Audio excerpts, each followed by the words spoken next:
much boxing news, and we are live once again in this 24-hour period. Of course, we did the breakdown of Daniel Dubois versus Johnny Spidey Joseph Parker, right?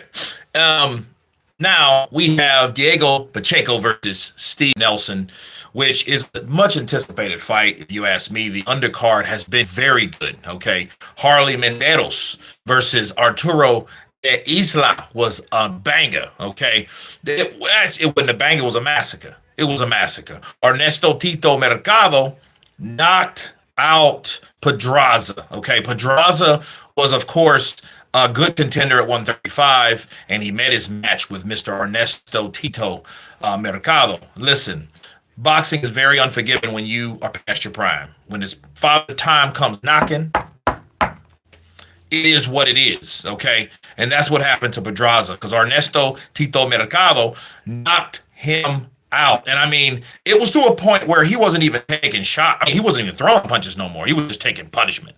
And I was like, yo, this is going to not last long. Boom! And all of a sudden, de repente, baja para el piso, le dice. Boom! Hey. Then he calls out Shakur Stevenson, and Shakur's there, and he's all amped up, and the way he called him out was very disrespectful. So that's a fight that he really wants. He wants those fights there. So that looks like a fun fight based on the skill that I saw from Mercado, El Tito, another Tito, right? Oh, very good. Right now we have Andy Cruz is fighting Salcido, right? He's a Mexican fighter, and he's giving him everything that he can handle as of right now. Andy Cruz is one of those gifted Cuban amateur fighters that defected from Cuba.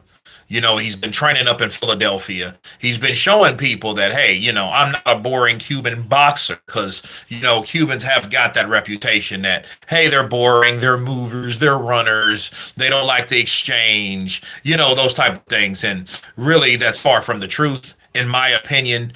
But Andy has promised more action, but understand, more action comes more damage as well. So that's a counterpunch that people need to understand about boxing, especially when you have been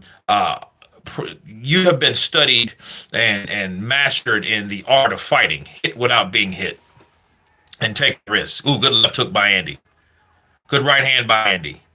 Now, Salcido's a tough fighter, and, it's good to bring him in there with somebody big and sturdy so he can set shots up, get used to certain styles. And I noticed Salcido likes to go to the body a lot. He's going to need to commit, but what happens is, as soon as he goes to the body, he gets countered by Cruz.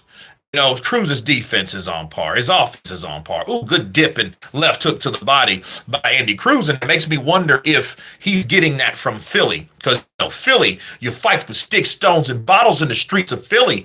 They are accustomed to fighting on the inside. Okay, if you want to get your pound of flesh, and you want to spar, and you want to get tough, and you even just to train, go to Philadelphia.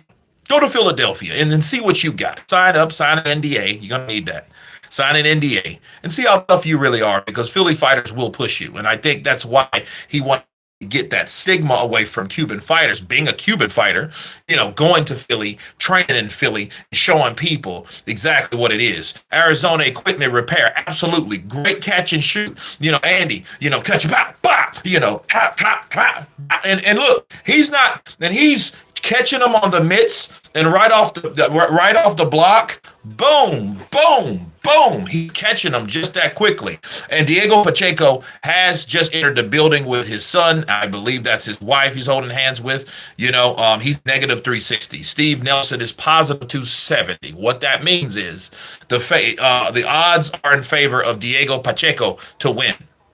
All right, you guys come in, hit that like button, because we're going the Andy Ruiz. Now we have Steven Nelson. He's coming in. Of course, he trains with the great Terrence Crawford right now. So we'll see what he has to do, because Bo Mack, of course, is training him too. Bars. So I think we'll see something. He's an undefeated fighter as well. So in these challenges, you get the best fights. You get the most challenges, because Pacheco probably didn't even have to fight a guy that was undefeated. He could have fought anyone else, but he chose to fight Steve Nelson, So we can see what happens in that fight is just Pacheco's a big boy. He's big, bro. He's long, he's rangy, he's quick, and he's powerful. So yeah, you have to take all that into account. All right. So nice defense. Andy has basically great fundamentals. I mean, just naturally good. It's just repetitious, you know. Um, I know Boots ain't fighting Crawford, but what are your thoughts if they fought each other? I don't know. I mean, I stopped talking about. I let the energy. I took the energy away from Boots based on what he did. You know, I forgot the fighter that he fought. His last opponent. It was tough. It was different. It wasn't a typical Boots fight. Now it looked more like a Jared Swift Hurd fight than a Boots Ennis fight. Both of those guys are big guys, but after the fight, he said that, hey, man, I believe I need to go to 154. So everything started coming into play and they started factoring in and the talks began. And all of a sudden, Boots Ennis was, not trying to go to 154 to fight Virgil Ortiz. And people thought that was weird, And I think he lost a lot of credibility. So saying all that to say this, the fight between him and Terrence Crawford, it's kind of like it kind of fell through the cracks based on his inability even to move to 154 where Crawford is at. Okay, so Crawford, sure, he may land that Canelo fight in September, but that's in September though, not right now. This is January. So keep that in mind. And Boots Ennis fighting Terrence Crawford, I think it'll be a good fight, but it could be one of those fights where it may be target practice. You know what I mean? Because what his Boots showed us, yeah, he's diverse. He's diverse. He's a switch hitter. He's tough. He's big as hell. But he's also showed us that, yeah, you can take punches, but maybe you take too many punches. Does that make sense to anybody? Skrilla 50 in the building. Welcome back, bro. Counterpunch to you. Good left uppercut by Salito. And he took a picture when he landed that left uppercut and got nailed with a counter left from Cruz.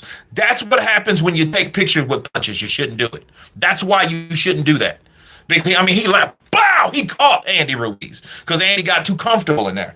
Again, that could contribute to the tough Philly aggressiveness. Oh, good right hand from Andy Cruz. That was a very good round. I hope they at least give my man the instant replay because they're real bad at that. I felt that people didn't give Karen any credit. Crawford would pick Boots apart. I mean, if he did, then it should be on to the next. I just wish these fights would be made though, just to shut people up. A lot of content was made because of the possibility of somebody being scared of the other fighter. For example, Canelo and Benavidez. Everybody thought Benavidez, was just the Mexican monster because Mike Tyson said so. Of course, when Mike mentions you, you're on the map somewhere. However, it's like this. Once that narrative was created, the perception became the truth. And then Canelo and such, and then another example, Terrence Crawford, with Boots Ennis, Terrence was like, okay, well, no, I want something else. I don't really care for Boots. Boots could have fought me. He just didn't want to. It's all smoke and mirrors, So it is what it is, but now you look at it, I would still love to see it because the styles make the fights, but it's just, I would just like to see. I think it would be a banger as long as it lasts. I think as long as Boots's chin holds up, it'll be a good fight.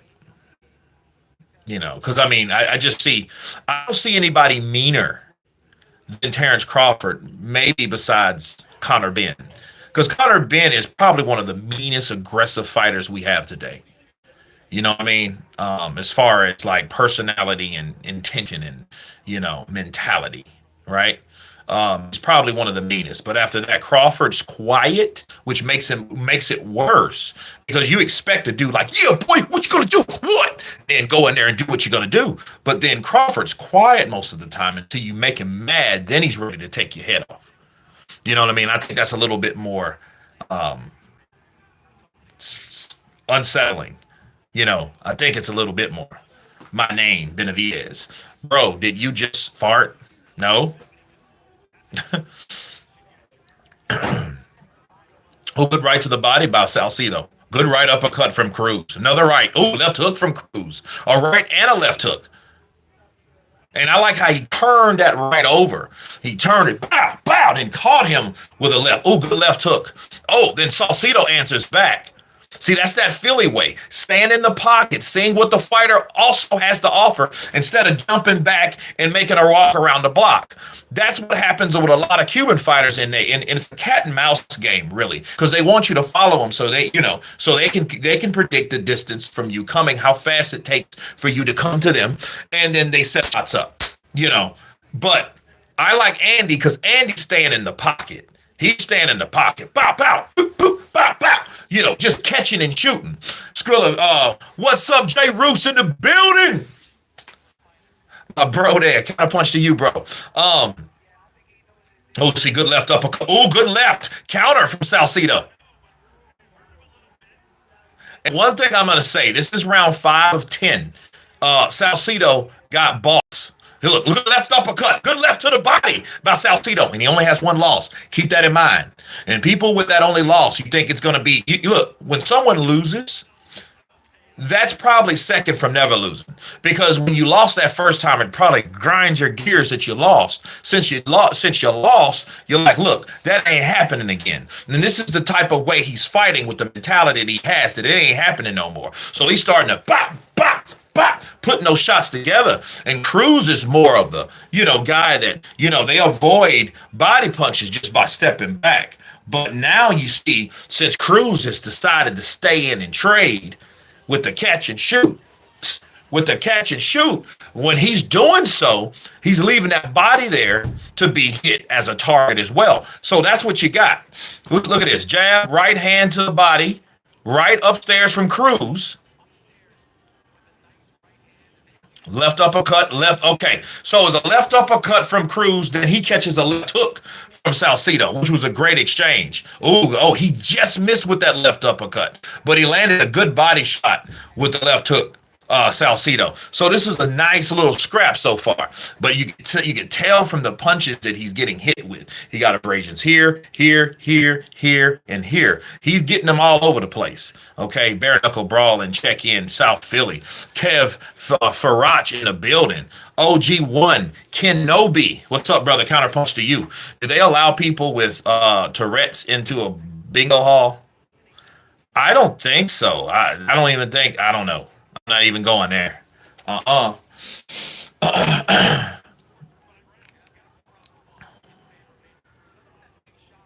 good right hand from Salcido. Left hook to the body from Salcido.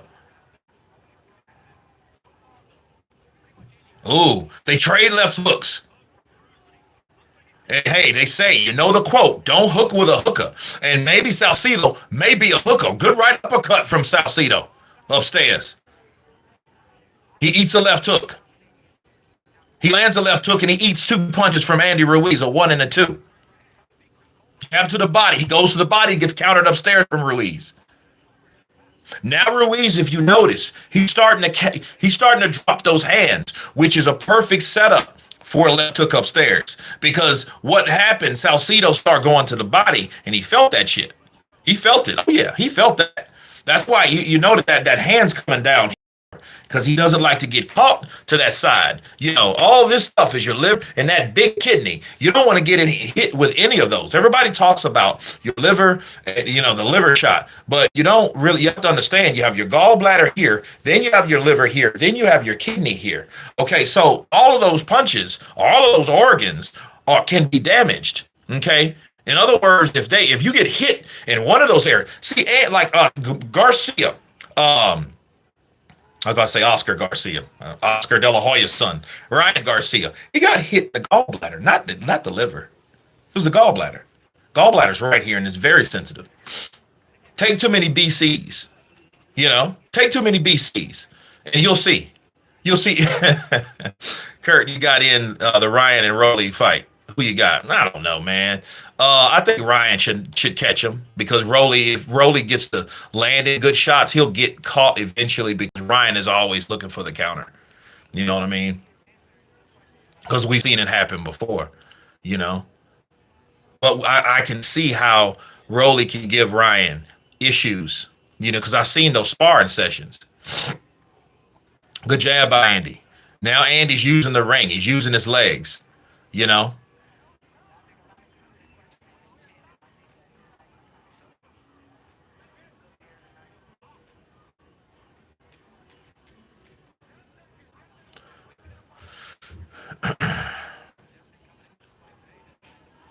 Yeah, I think Ryan gets that though. I mean, but I thought he would beat Pitbull. I just when everybody, oh, Pitbull, okay. I don't look at Pitbull like that. I'm proud of Pitbull Cruz. I'm proud of him because I seen his backstory. His backstory was very touching. The man was broke, living with his daddy, and he had a wife, he had kids, and he had to make it.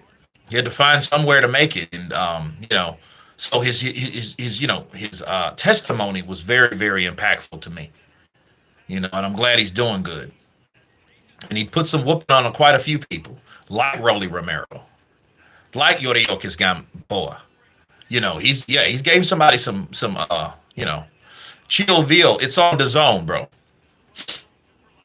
I think it's 50-50 because of the suspension.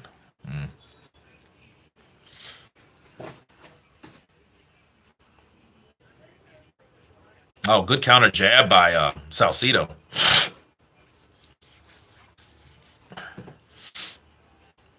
Hey, you welcome, Chiville. Boxer Jet. What up, Jay Roots? It's Jet.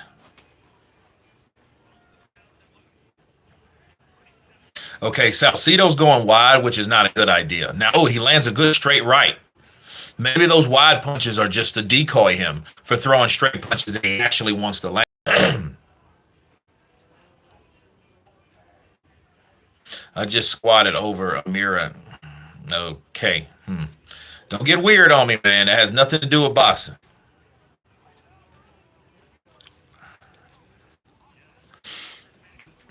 Yep. Cruz is gonna press down these next 3 rounds.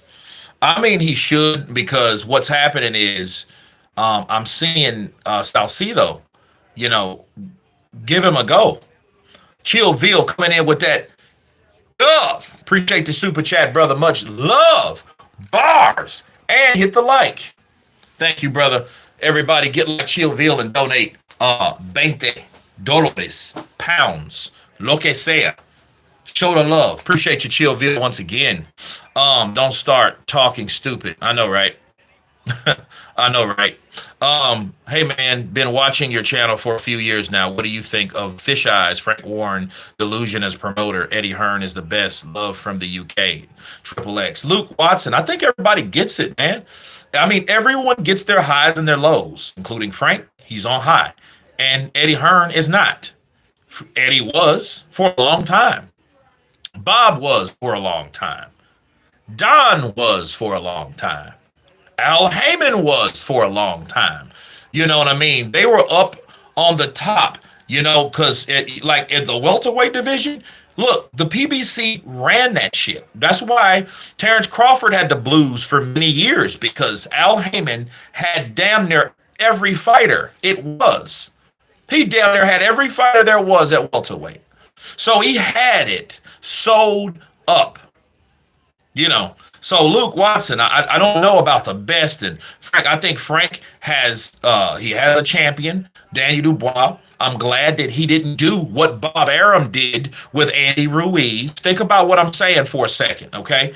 Andy Ruiz was clipped or was put on the short end of the stick by Bob Arum because he lost the fight, which was a split decision fight, to Joseph Parker. And he didn't give Andy Ruiz any other opportunity. So Andy had to give him the chunk up the deuces. So he went to Al Heyman. Al Heyman got him the Anthony Joshua fight, and guess what? The rest is history. You see what I mean? See, here's the thing. You can't give up on fighters, so I have to give Frank Warren credit for not giving up on Daniel Dubois, because he could have done that. He could have done that after that knee from that jab that landed to Dubois' face, and Dubois didn't get up. He could have done that. He could have said, I'm finished with you. You did this same shit with Joe Joyce, and I'm tired. I'm tired, Daniel. I've tried. You're not a Joshua. He could have done that, but he didn't. So shout out to Frank Warren for just having the patience. You see what I mean? Having the patience to give these fighters an opportunity, to believe in these fighters. The promoters have to also believe in these fighters as well. And Frank, he believed through and through with Daniel Dubois, even though Daniel did some weird stuff. You know what I mean? That came off weak. I'm just keeping it a buck. Where Bob, I get the fat Mexican taco eating, snicker biting bastard out of here. Get out of here. Give me your money and go. Fat bastard victorious. Yeah, you're victorious, fat ass. So, theory, Frank seems like he's Triple D's ventriloquist. Yeah, lately he has. I seen that, and that was actually weird. That was weird. You know what I mean? And I looked at that. I'm like, yo, you know what it almost looked like to me?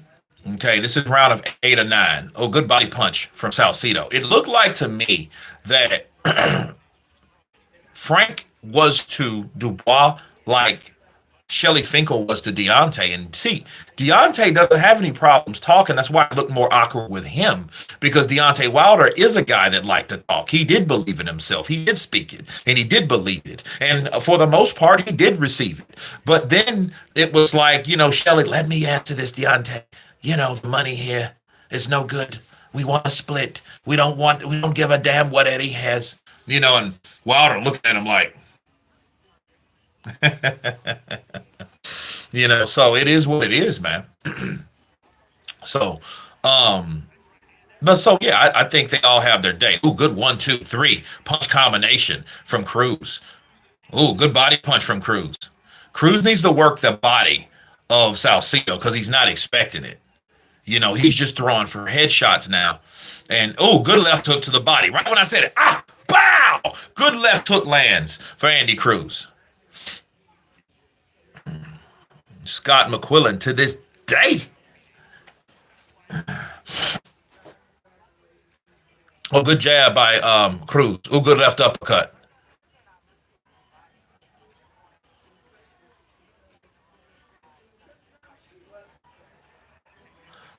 Now Cruz is starting to showboat. I don't know if this is a good thing because there's still a minute left in this round. For that.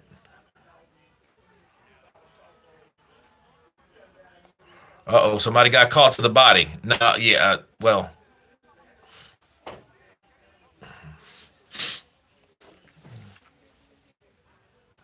Good right hand. Good right hand from Cruz. If Cruz had like massive punching power, he'd be one dangerous sucker. See, he's not just, but he's a masterful boxer. He's a very good boxer. His ring IQ is up there. Don Charles seems angry every interview. He's mad at something. Yeah, I mean, that's why I wanted him to spice up the interview they had on the face-off. See what I mean? If he would have been there, he would have had a lot to counter from Andy Lee that said that about the jab, and you're going to do the same shit once that same pressure comes upon you, Daniel. And if Don Charles was there, Don Charles would have, in fact, did exactly what Frank Warren didn't do. Frank was just trying to get under your skin. You know that, right? You know what I mean? I heard someone refer to Triple D as the large special need man. Damn. Okay, but bless him, not the sharpest tool in the shed, but in the words of Mayweather, he's a hell of a fighter. He's a hell of a fighter.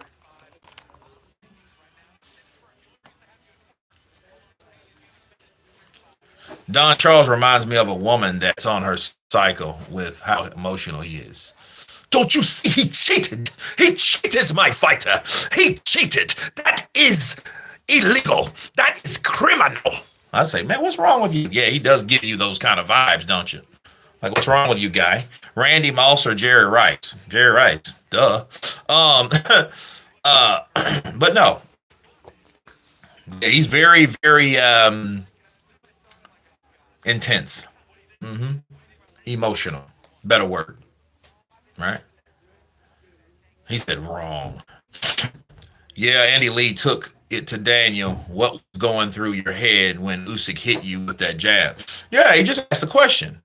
You know, I mean, see, the thing is, it's how he responded. He didn't. He was just like, look, look, here's Frank. He was like, look, like when okay, Andy was talking to him. Here's Frank, where you guys POV is. Well, what was going through your head?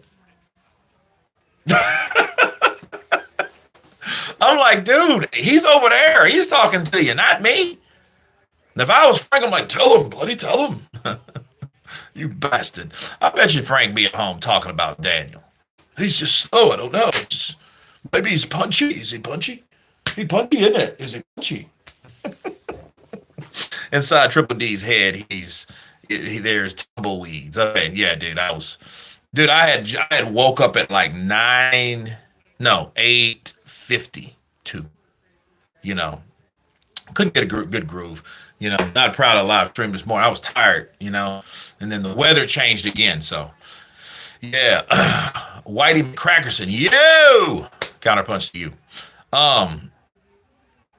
Yeah, this is a tough fight though. And I think Andy needs these type of rounds, you know, because he needs to know what it's like to go 10 rounds. I mean, this is experience all the way through, you know. So, and this is the co-main.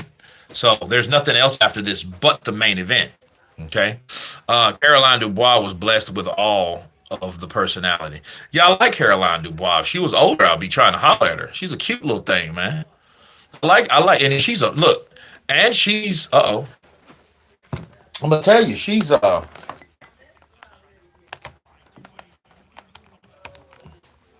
yeah, man, she's definitely yeah, we're watching Pacheco versus Nelson. We're watching Andy versus Salcedo right now. The co-main event. You know, the main event is Diego Pacheco versus Steve Nelson. All right. Stateside. Okay. So, good right hand from Andy. And you have to question, you know, is it the jaw, the durability of Salcedo, or is it the lack of punching power Andy Cruz has? You know what I mean? Yeah, hit that like button, guys. Hit that like button. Daniel seems to be a child.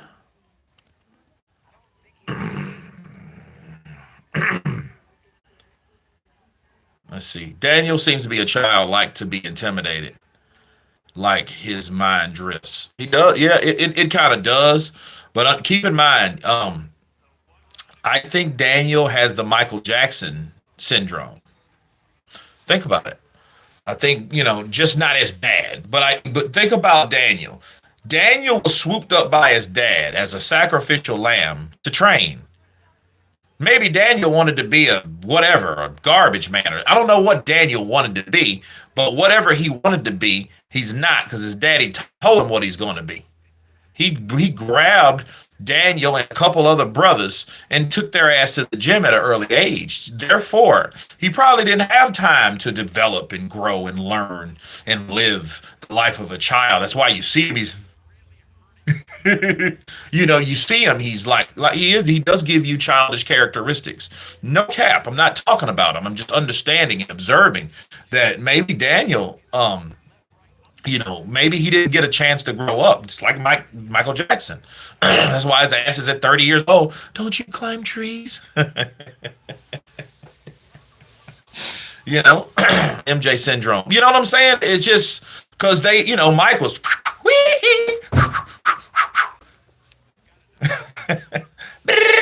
right. You didn't have any of that. Like, he didn't have time to be around children.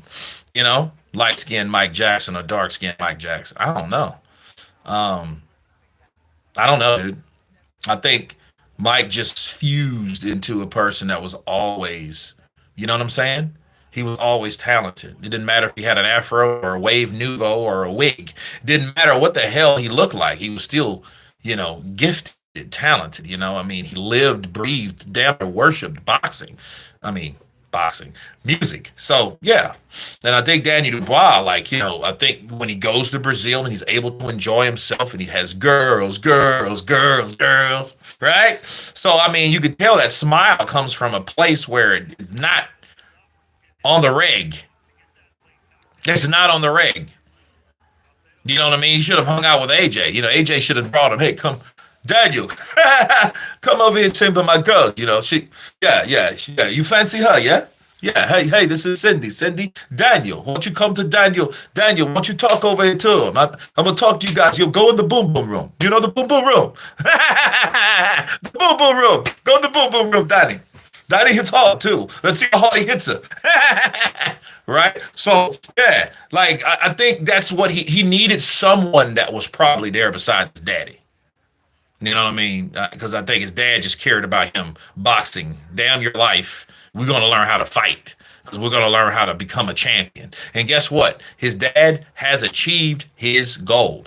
I wonder who Triple D hires to talk to the women of Brazil on his behalf. Probably one of those. Okay, let me tell you how it works, guys. If you don't speak the language to the country, you got a lot of people that like to hustle, little hustlers. What they do is a lot of them are actually tour guides, right? They're actually tour guides, but then some of them are just full of shit. Some of them, though, they know enough whatever language you speak, so they know enough English to tell you about certain places. But in return, like they want you to pay them a certain amount of money and everybody you're with. So if you go to Colombia, you go to Peru, you go to Brazil, you go to different places, Costa Rica. They have people there that are tour guides, man, and they hang around you and walk around you. Oh yeah, Andy got him. Andy 10 of 10. Let him go, Salcedo. Let him go. Get him. Go, pop, get him. Drop him. Left hook. Come on, right.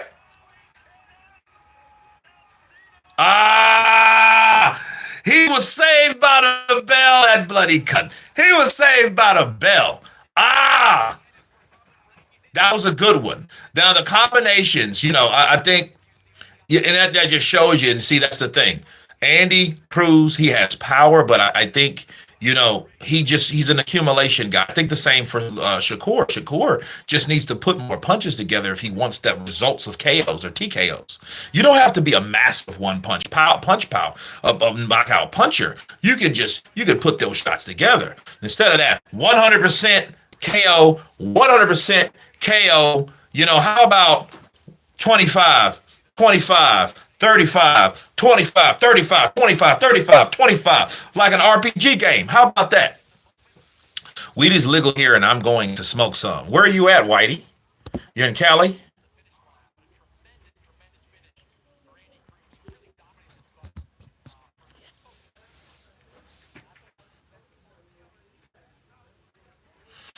Oh, you're in Canada. Yeah, Canada's beautiful, dude. I like Canada.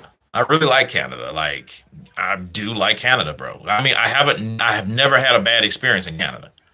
Um, I went to Toronto and to Montreal. I love Montreal. Montreal's dope. Why Triple D is a robot that lacks character. Nah, I just think he's a guy that just didn't, I don't think had a chance to really properly grow up. His daddy should have took him when he got 18 and got him some snatch or something. Something, or, bought him a beer, or, but he probably didn't do that because he was probably morally all about, he was, listen, he was, okay, we compared Michael Jackson to Daniel Dubois based on what they used to do, based on what they couldn't do. How about this? How about Daniel Dubois' dad is like Joe Jackson? Joe didn't care about what Mike didn't do. He cared about what he's going to do because this is what I told you to do. So if I tell you to go out there and sing and dance and learn these damn tunes and these steps, you're going to do what I tell you to do. Okay, Joe. Yep, that's what I tell you to do. They didn't even call him daddy. They called him Joe. So let that sink in. And what gave me that idea was Caroline Dubois. Caroline Dubois blew the whistle on how, strict and kind of unfair the daddy was. Okay, and that was a comparison to the sons versus her because she got all that talent and she knows this, that, and that. You know what I mean? So, and he didn't really even want her to, he He didn't even really want her to fight because he was too worried about, he was being a misogynist. You know what I mean? Triple D is more like Michael Jackson's pet monkey, Bubbles. Stop. That's not right. Cut it out. Quit it. Uh, Kurt, I notice you don't promote U.S. fighters as much as Showbiz. I mean, I promote them. I promote them. Um, listen, you can only do so many videos, man.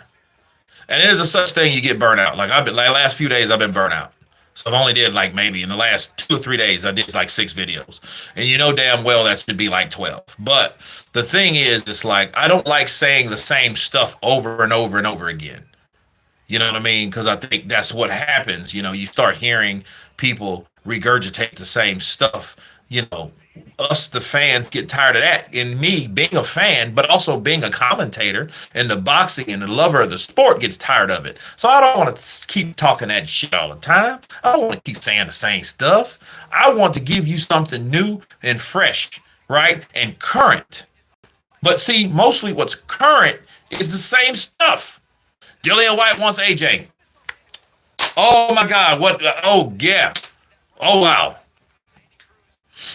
And then see it, American fighters, don't get me wrong. I like them and stuff like that. We can do it. You know what I mean? But it's not enough fights happening. The biggest guys are in the sport. Canelo, Davis. Who are they fighting? You know what I mean? Who are they fighting? And the guys they're fighting are not really, to me, it's not worth the energy that I put into this. You mentioned Showbiz. Like, we put energy into this because we love the sport that we hate so much at the same time. But if you feel like, okay, well, really nobody cares. If you guys don't care about listening to it, why do it? Why put energy into it? So that's what it is. I Showcase Respawn, huge fan. Appreciate you, brother.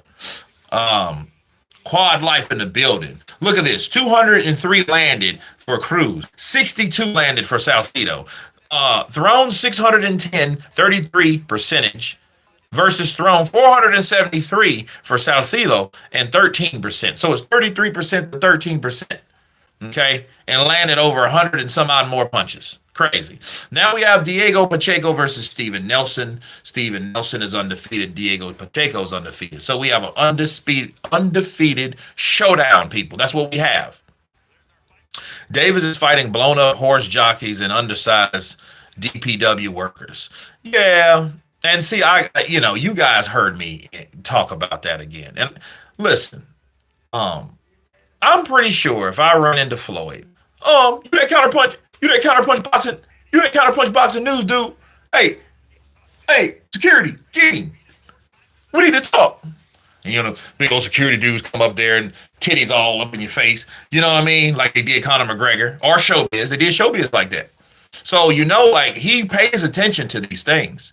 You know what I mean? He might ask me, I want you to do an impression of me. It better be funny. Because if it ain't funny, I'm going to get my security to knock you out and say you attacked me. Leonard. Leonard. Where's Leonard? Where's Leonard at? Leonard left. You guys have been counterpunch. Peace.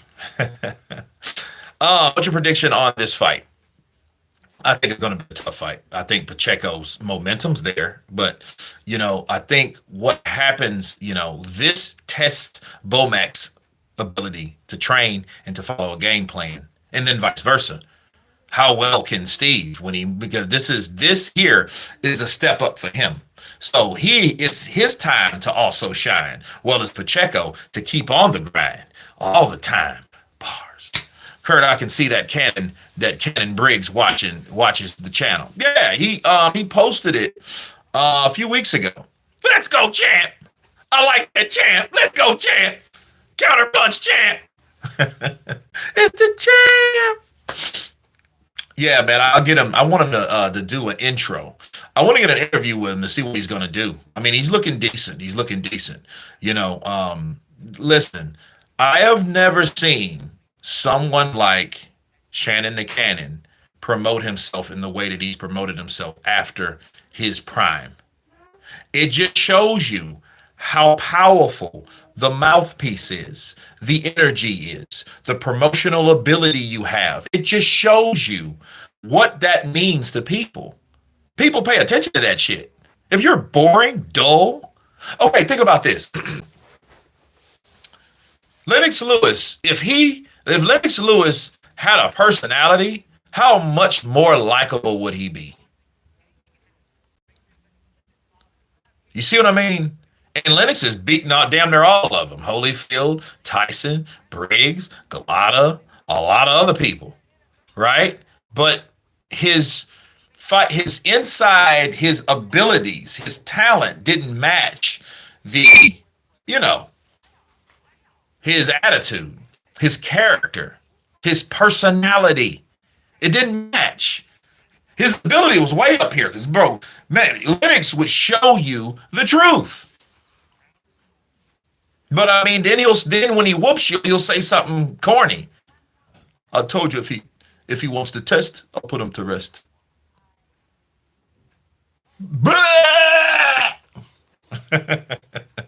Diego, no slouch. Let's see how good a trainer Bomac really is. Kurt, this fight is so easy to find on the web. Boxing better make the big fights ASAP. Well, I mean, the zone has it. I'm watching it through the zone. So I hope they have it through the zone. This dude has a Corvette. If Leonard Ellerbe blew his nose, then it would cause a hurricane across 3 continents. Yeah, that's one of those Chuck Norris, over exaggerated jokes. Chuck doesn't do push-ups; he pushes the earth down. That kind of stuff. I bet you Chuck heard that. I bet he was reading. He's like, man, who came up with all this corny shit? You know? A trainer is only good as his fighter, but I'm interested in seeing what Mike can do with Nelson. Me too. Oh, Isaac in the building. Oh, Isaac in the building. I've been suicidal all day. Loon low. Take it easy. Take it easy. Kurt, will you fight McGregor in a boxing ring? I mean, if he make weight. I mean, that's McGregor. That's Conor McGregor. Yeah. Yeah, I'd fight him. In the boxing ring, I wouldn't fight him in the cage. Bro, I haven't rolled in years. I was actually, saying that I was going to go back, start rolling again, just start some grappling, you know what I mean? And it's very good for someone my age because it's good. It's good for your legs, work on your legs and your core. A lot of people I noticed that we're all doing these chest and arm things. That's not the core. That's not the strength you have. You know what I mean? Work on your back, work on your posture, work on your abs, and work on your legs. Okay? That's what you should do. You know what I mean? That's exactly what you should do. Got him. As much as I like Claudius, his personality was really dull. Yeah, I mean, it was. He just sounded like a pompous jerk sometimes. But I mean, you get in the ring with him, he's going to show you how good he really is.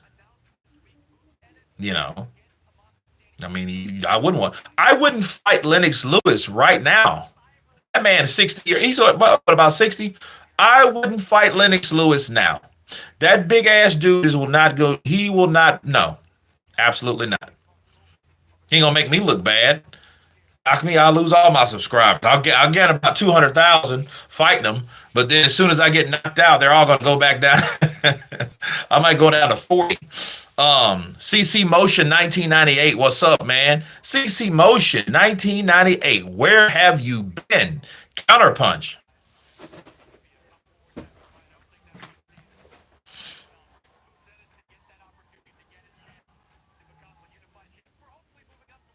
Yeah, they're looking at the rematch of Boots Ennis versus whoever his fighter was. It's Chick or something. I can't remember.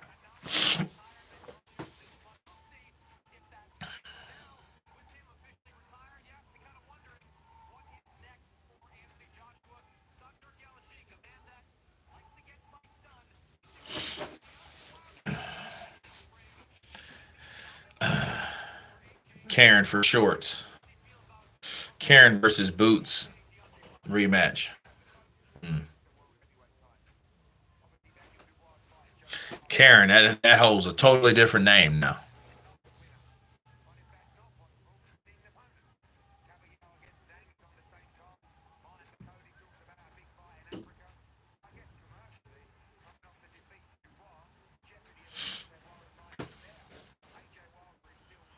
That's crazy. AJ been caught, man. He beat Povetkin.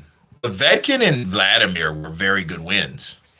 Because Povetkin has wins over David Price, Dillian White. He drawed with Michael Hunter. He lost to Vladimir Klitschko, and he lost to Joshua. Kurt, I'm juiced for the Terrence Crawford versus Canelo fight. I am too. I think Crawford's going to surprise a lot of people. Only in the Ukraine will a man be called Karen. I know, right? I was thinking, man, we don't. So then I remembered. Oh, his name is Karen. Monster Inui, 24 wins title match.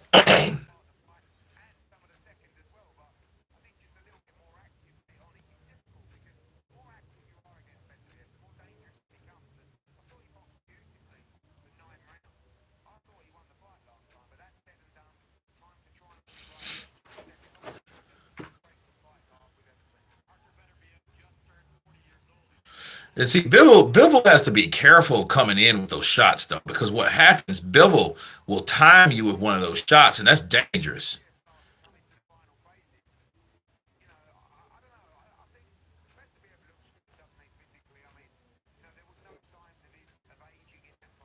Inui versus Nakatani, yeah.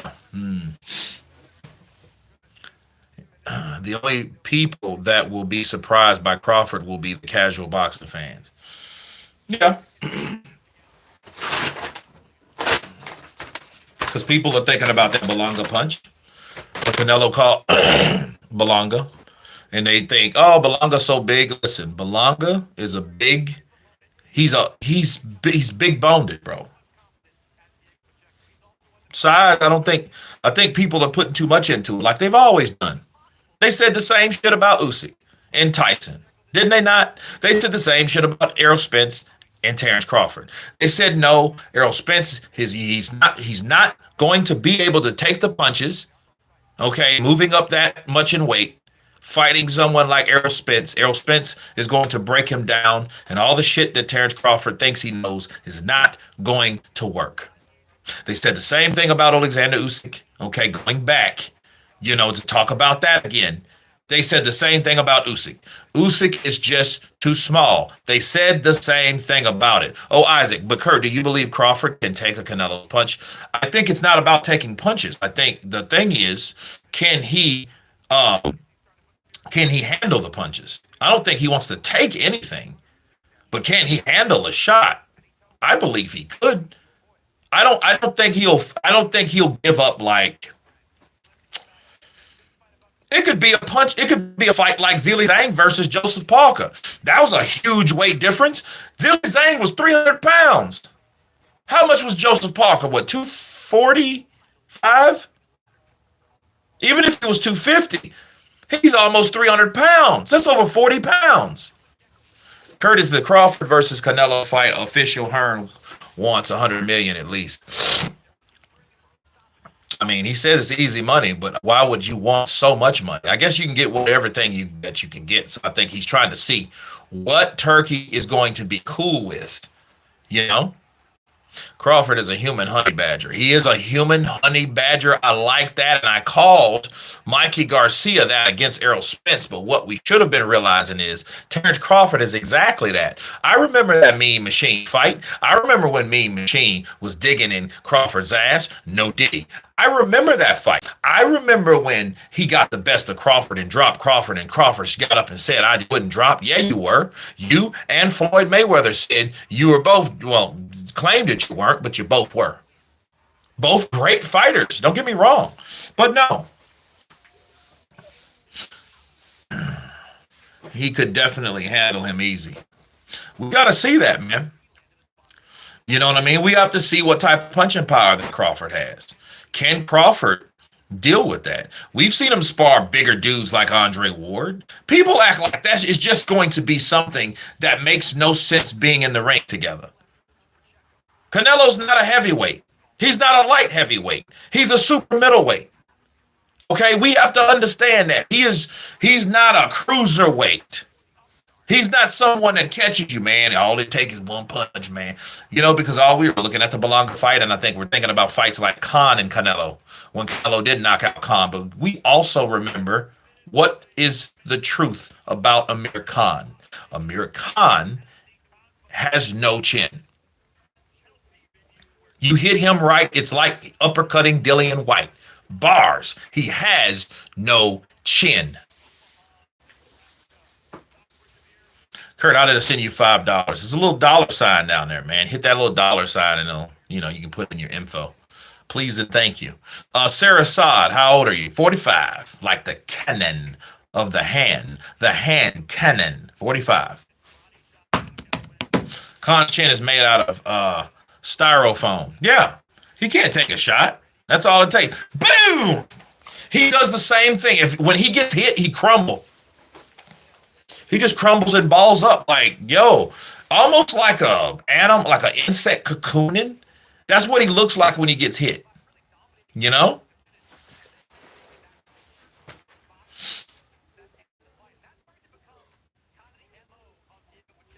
Whitey McCracken, I'm 41. Shout out to the people in the 40s. You know? Hey, man, we have like so many years until middle age. People actually thought middle age was when you turn 40. And I think that's how it used to be. And come to find out, that's not middle age at all. It depends on how long you live. But what determines how long you live is how long and how well you take care of your body. Right? You imagine living until you're 87, but when you were 40, you're worried about how long you would live. That's got to be a shitty way to live. Whitey McCracken, appreciate that love and that super sticker for that. CA, appreciate you, brother. Appreciate the love. Everybody get like Whitey McCracken and donate. Don't hate. Participate. Donate. Bars. Let's do it. Now we're looking at Steve Nelson's reel. We're looking at that. He looks like Chaz Witherspoon. Canelo has either stopped or dropped his last 5 opponents. Let's see what Crawford does. Okay? That's all we can do.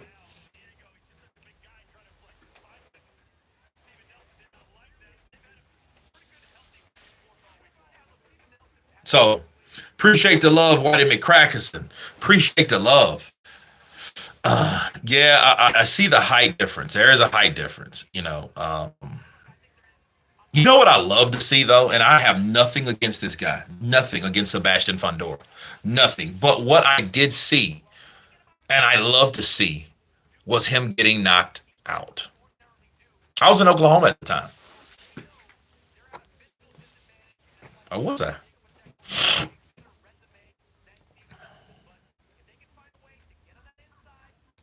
No, I was there. I was in Oklahoma when he fought Eric Lubin.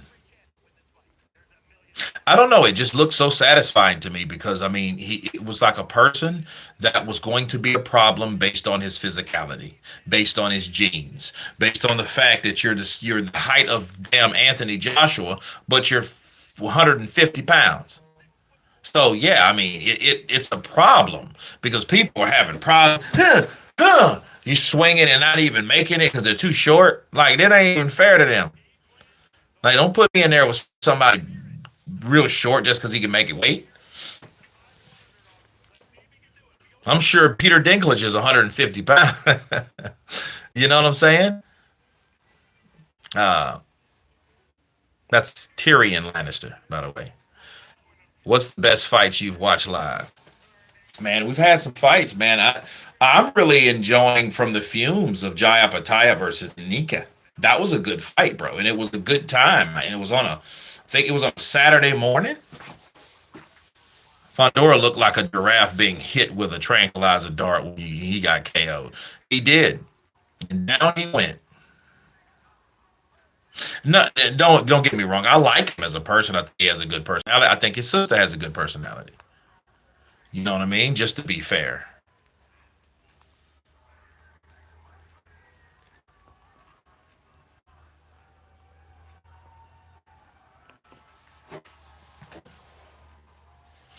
Here we go. Steve Nelson comes out looking like a fireman, like a black fire marshal Bill. Hey, let me tell you something. Okay. Um,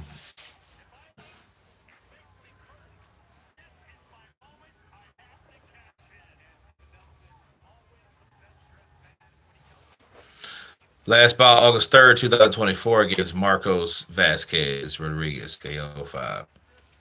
Hmm. Yeah, he needs to get back in the saddle. So I'm thinking it's actually this time to take this fight.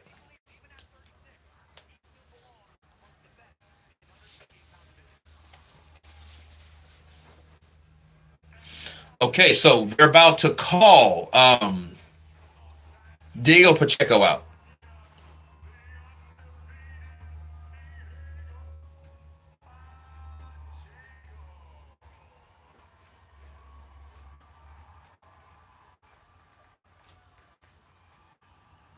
Oh wow. Steve Nelson looks like he hangs out with Uncle C. Yep. Yeah, I can see that too. Oh, he tell him to get a drink. Dude's a trip, man. He'll leave my Uncle C's house drunk. Man, I got to fight tomorrow, man. I'm gonna holler at you. You know, my uncle, all right, boy. You know, I've been working on him, dude. He's it's almost like Richard Pryor, and you take Richard Pryor and Samuel Jackson, and you smashed them into the same person. That's my Uncle Steve.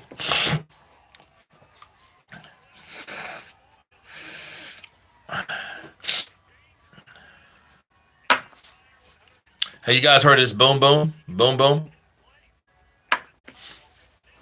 I ordered that from Shark Tank. Woo! Sam Jackson is my favorite actor. Yeah, and it's crazy they're born on the same at the in the same year. Uncle C and Samuel were born in the same around the same time. So yeah, they grew up around the same stuff.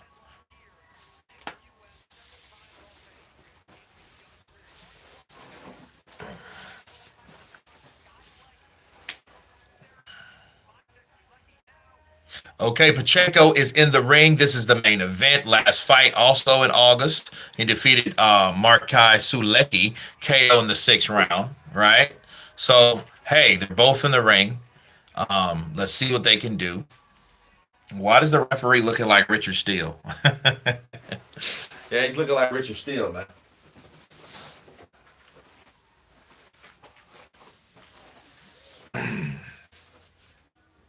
Sam Jackson is my favorite actor.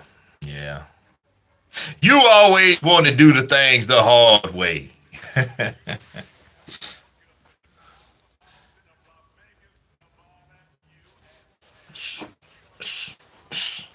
Yeah, man.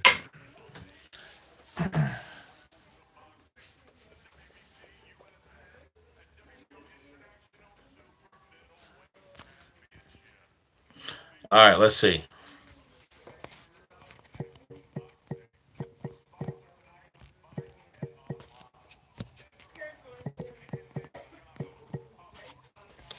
Let's see.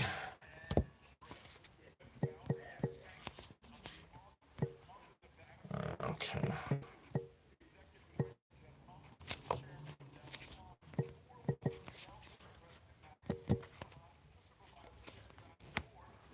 Okay, here we go. Decision. And let's see. Nelson decision.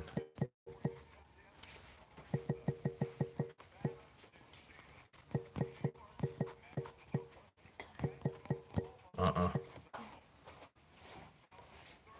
Here we go. Boom.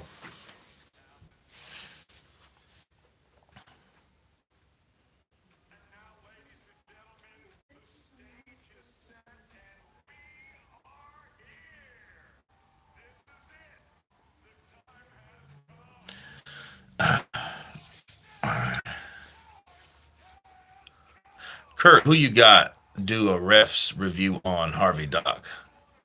Yeah, I'm gonna do one on Harvey Doc. Why not? I mean, I have some ups and downs about him too, some pros and some cons. So I'm gonna do them both on his referee review. Tony Weeks reached out to me, and I told myself I would reach out to Tony. I think I was going out of the country or something. I don't know where I was going, but I was gonna reach out to him. So I got to do that. Um, 20 wins, no losses, no draws, 16 by KO. This is going to be interesting because that's a pretty high knockout percentage, man. You've knocked out 16 of 20 opponents, no losses, no draws, no contests. You know, dude, let's see what happens, man. This is a very interesting fight that I think people should pay attention to. You know,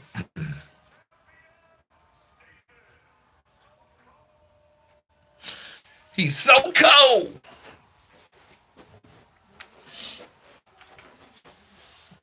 Here we go. Here we go. Let's see what happens. I hope this is like a Costa Zoo versus Dio Bailey's Hurtado. That was a 90s fight with Cuban fighter Dio Bailey's Hurtado versus Costa Zoo, bro. And that was one hell of a banger. Absolutely. Usyk would beat Lewis on points, and Lewis is the GOAT.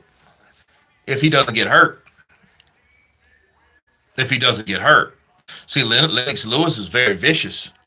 Lennox comes in with his jab. He's bro. I'm telling you, I don't think anyone has seen anyone like Lennox Lewis in this era. So for Lennox to fight Usyk, it would be something that he hasn't seen before. It would be difficult for him because Lennox Lewis is better than all of them. He's better than Joshua. He's better than Tyson. He's better than Wilder. You see what I mean? Somebody that may give him a pretty good fight would be Usyk or someone like Bakali. Zhang would probably run out of gas against Lennox Lewis because Lennox Lewis is he's too in shape for that. No. I don't think anybody beats him. You know what I mean? They'll give him a good run for their money. Usyk could outbox him maybe. So it's crazy. Not sure about that. Claudius is a monster. Yeah, Claudius. I'm saying if he doesn't get hurt, that's what happens. If he doesn't hurt Usyk, that could happen. But more Lennox, because the reason I say that is because what happened with him in Holyfield? Yeah, he beat Holyfield, and honestly, on the second fight, Holyfield actually did a better job than did in the first, obviously. And actually, that could have been argued a draw versus the first robbery that they call a draw. So that being said, though, he didn't knock out Holyfield out, did he? He didn't do any of that stuff. So I don't want to, he's a beast, but understand, there's a lot of people he really, he knocked out Mike because, Mike was past Mike. Mike wasn't as good as himself. Okay, so here we go. He lost to Rockman and McCall. Yeah, but he beat them both.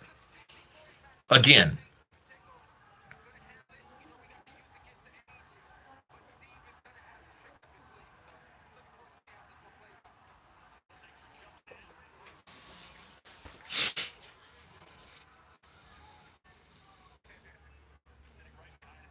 McCall wasn't beaten. Yeah, why did he got beat by drugs. That was right. See, that's what I get. That wasn't right. That was not right what I just did. Yeah, but he was tripping.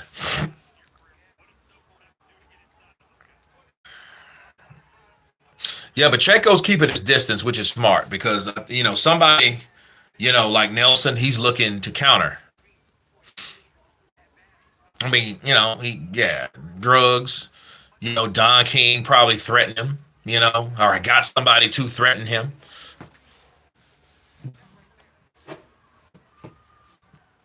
I don't know what's going on with McCall. I just know he wasn't able and mentally ready to fight.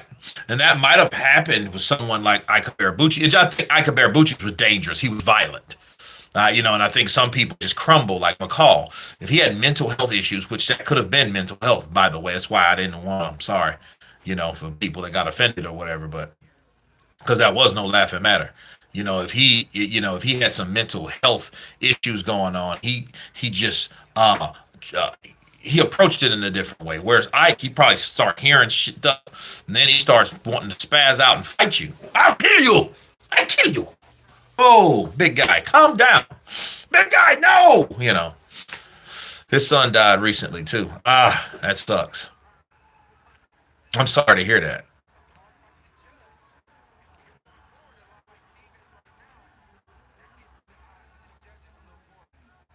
Ooh, dude, man, he came over with that right hand. Checo, good head movement by Pacheco, because that could have been his face. And this early, you get caught with a punch this early, oh, it may be lights out. Oh yeah, definitely. This is the super middleweight division, so punches hurt. Not saying they don't hurt, it's just the bigger you are. I still think they're setting up. They're setting him up. They're setting up Ike, man. I think they're not trying to promote him right. You don't develop or you don't build up a fighter from years of obscurity, by throwing him in there with somebody with one loss. That's bullshit, bro. They're trying to mess up my boy. I already know. I should reach out to him because we talk online. So, me, him, Frank Sanchez, others. Are you done filming the series? I am.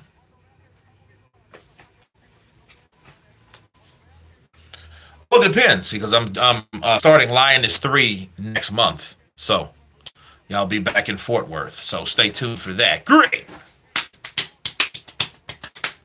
I want to see it. What is it called?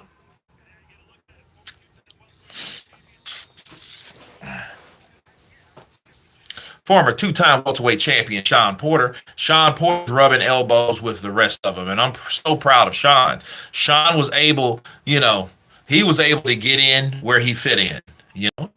Go Bills. It's all about the Chiefs, baby. This may be a hard fight to score because, see, the same token, but Chaco's not doing much either. He's just, he's jabbing to the body, but he's not as aggressive, as I thought he would be. Because I think he sees how aggressive Nelson is, and I don't think he wants to add or go, add fire with fire. I don't think he wants to compete with that, with those two elements, because his fire may be more fire than his fire.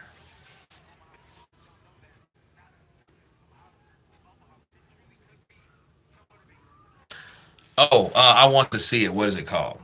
Okay, you're talking about either Fear of the Walking Dead or The Lioness.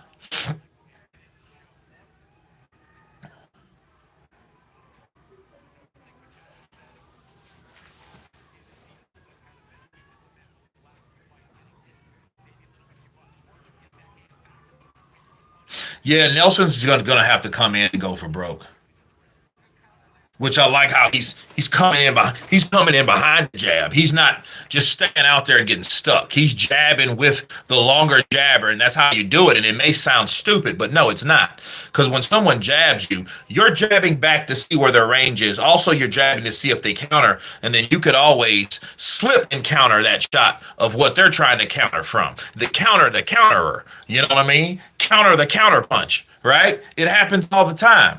So me counter punching is very good left hook. See, Pacheco knows too. He's like, look, I gotta stay back from this guy because I'm not picking bop, bop, bop. I'm not picking him apart like I'm doing everyone else. So it's very interesting. This is already the second round, and I don't know who to really. Oh, good right hand from Pacheco. Good right hand from Pacheco.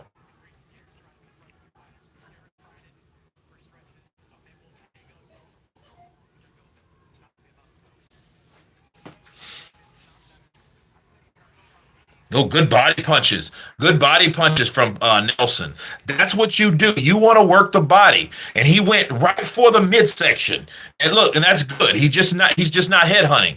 That's what you're supposed to do. If you're gonna do it, that's how you do it. Slipped under the jab from Nelson. Oh, nice. Right. I don't know if he landed, but that was aimed at that little goatee of Pacheco. I could see Andy Ruiz giving Nelson pointers. Stevie, you've got to punch him wide. Oh, good left hook. Good left hook. Good left hook.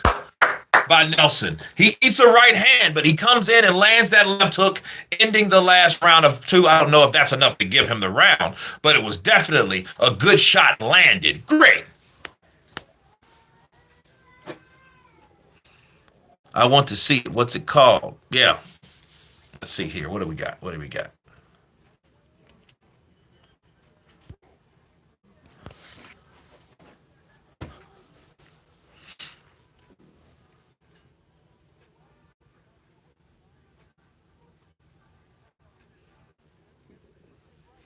Two Nelson. It's an interesting fight because I haven't seen anything dominant out of any of them.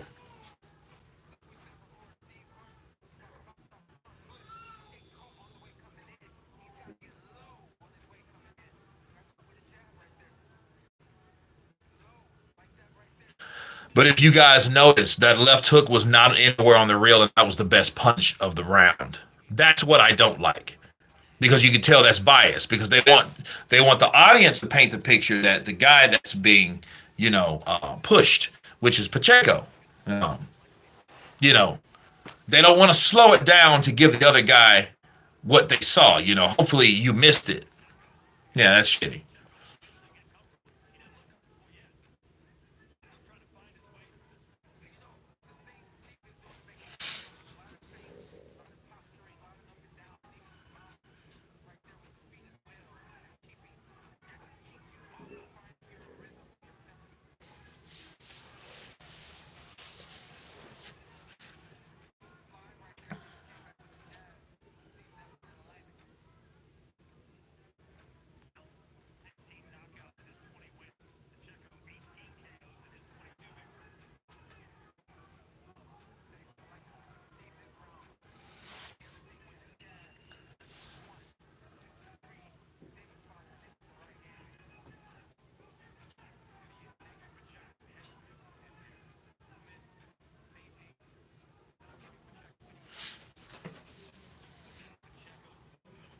Pacheco does put you in the mind of Fondora, though.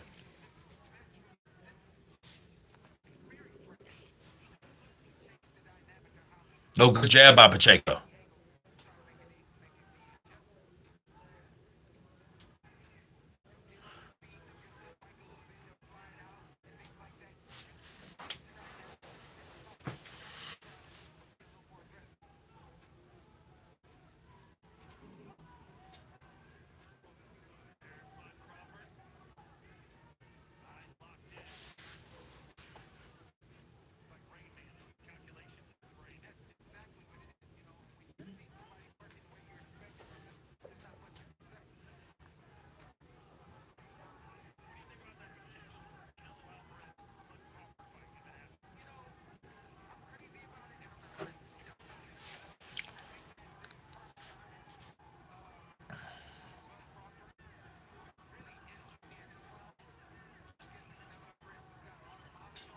I mean, Terrence is there, Bo Max in the corner.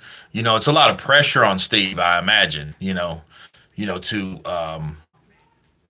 show a good performance.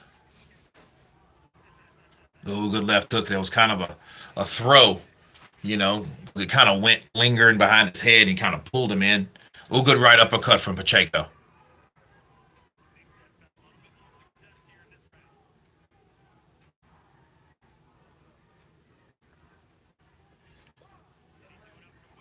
Hmm. Okay, I think I give that to Pacheco right there. Kurt, would Prime Riddick Bowe beat the Prime Lennox Lewis back then? I don't know because they didn't fight. That's one fight I don't even really care to even talk about because, the fighters didn't want it to happen. But there's no telling. I don't know.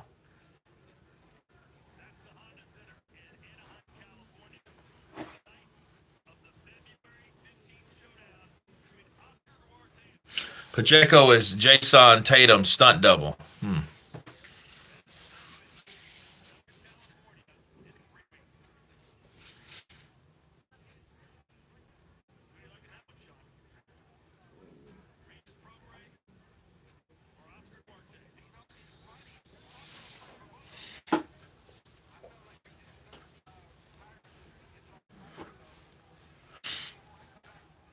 Here's round four. Ding, ding. Okay, I thought Ruja. I think he's fighting one more fight. I think he needs some more money. I need more money, man. I need my money. I need my money, Yuri. Shout out to New Orleans.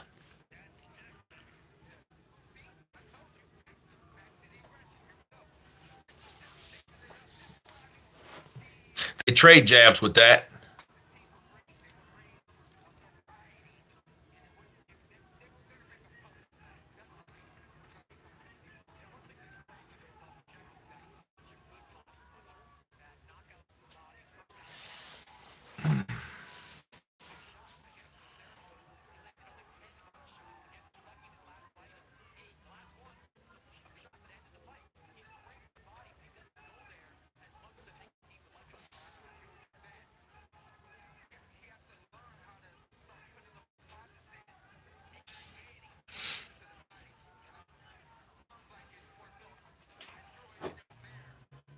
Something tells me Nelson's going to get tired though. The way he keeps moving and not really throwing anything, that's not good.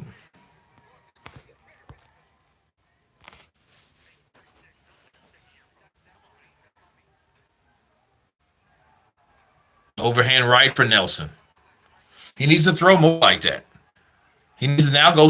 I would go, bow right to the body, and be looking for the counter.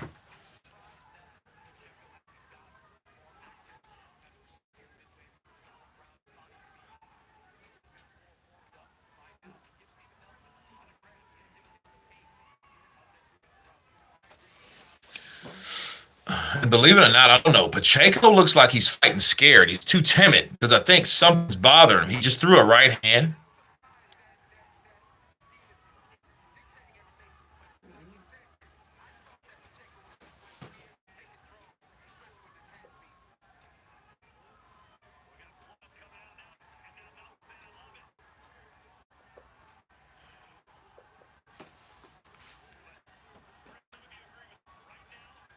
Nelson could actually win this on points, but they may not give it to him.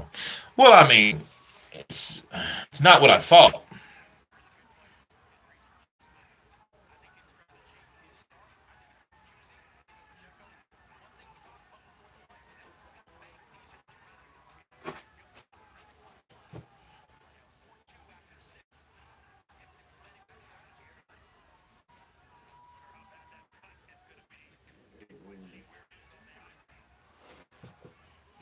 Oh, good left hook for Bob Pacheco.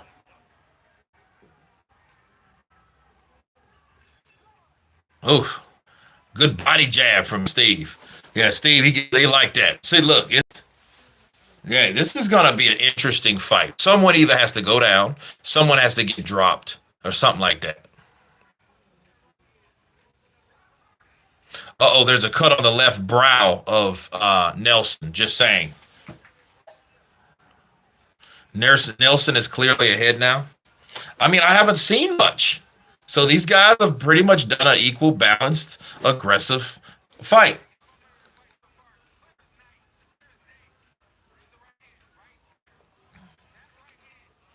Now, if you notice, they're showing the highlight reels of Pacheco and not Willis. Not sorry, not Nelson.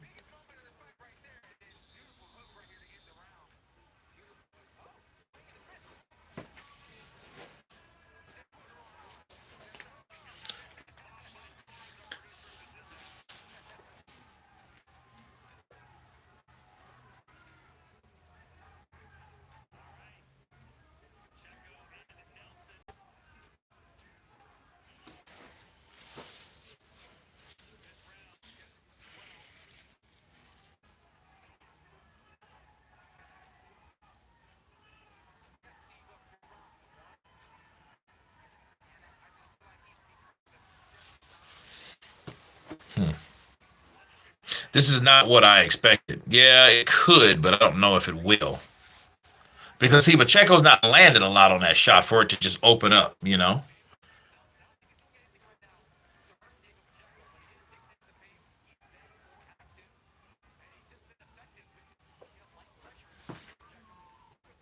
He reminds me of Rampage Jackson.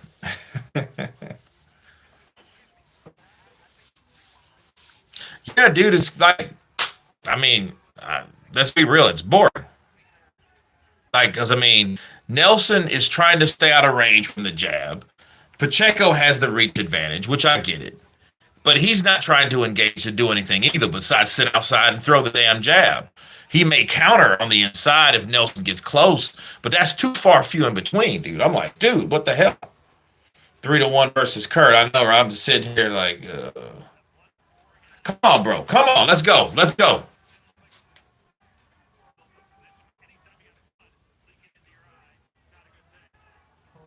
Hmm.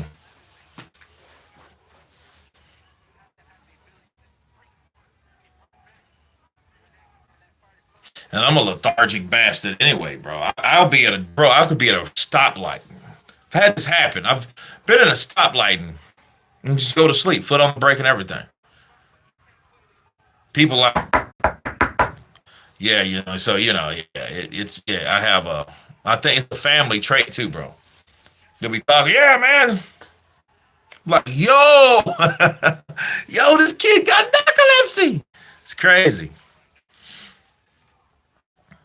Oh, good left hook. Come on, throw that right. He threw the right and follow with the left hook. Catch him, time him with that. He got to be careful though, because Pacheco's looking to counter. That's all he's looking for. Keep the distance and counter. You know what Pacheco's doing? You know who he looks like, or he's reminding me of? Vladimir. Vladimir. Sending love from Fulton County Jail. Appreciate you. Yeah, I see that.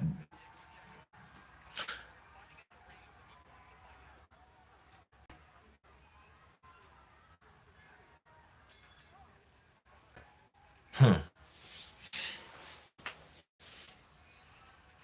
Yeah, narcolepsy. Yeah, it's crazy, man.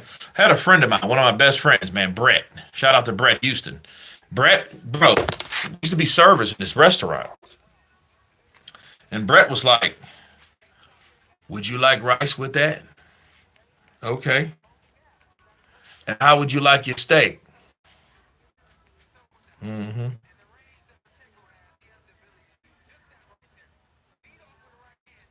Is he asleep?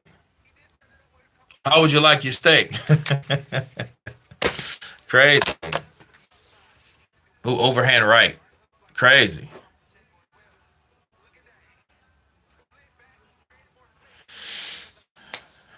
And see, this is a step up for both men.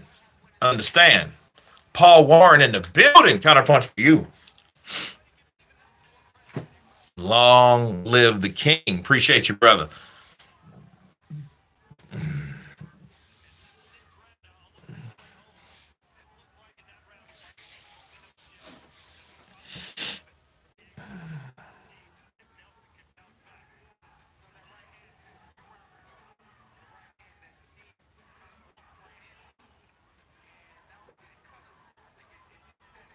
Look, that's that jab and grab shit. That's Vladimir.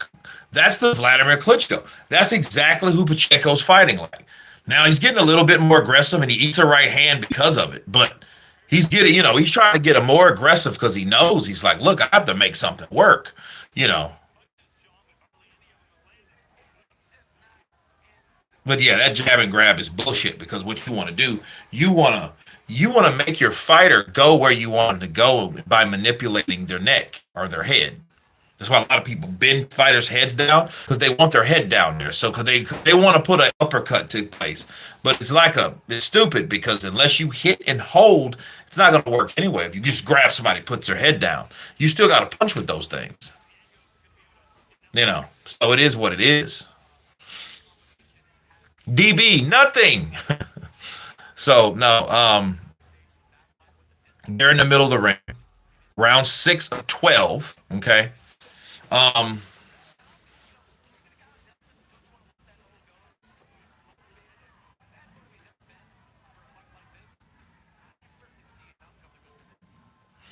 Double jab to the body by Willis. Pacheco goes for a jab. Now Willis is way out. Now he steps in and lands his own jab, which is impressive. Oh, good right uppercut. Watch that. That's a weapon for Pacheco from a shorter fighter. Watch out. AJ does that a lot. Yeah, he does. Holds your head or yeah. Yeah, he does that too. You got to be careful.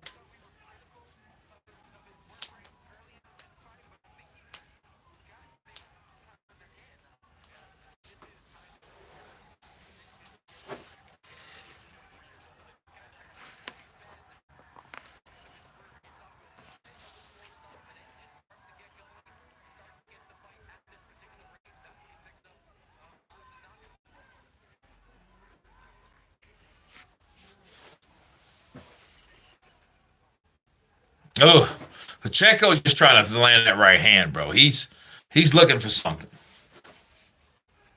I don't know if that landed on Nelson.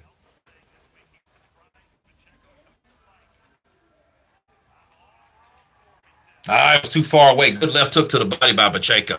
Now Pacheco throws a one and a two. He needs to start putting punches together.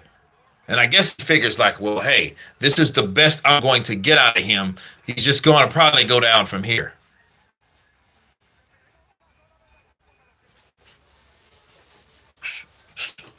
Come on, let's go. I'm going to tell you a boring fight, though. Anthony Joshua versus Joseph Parker sucked. That fight was so lame. Oh my God, the referee was horrific. It was so whack. And this is like 6 years ago. So I was, no, was it six? Maybe seven. 7 years ago, right?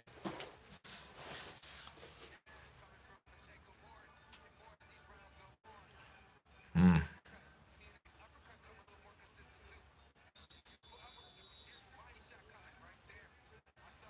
Yeah, see, Steve, he's trying to wait for certain shots, and it's like, yo, he needs to throw punches because it's a lot of the time he's just sitting out there,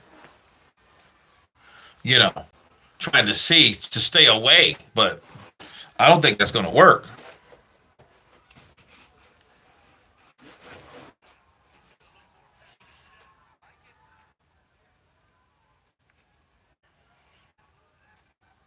Oh, good right hand from Nelson.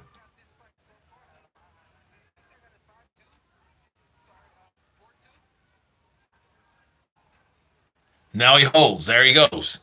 He holds on the inside.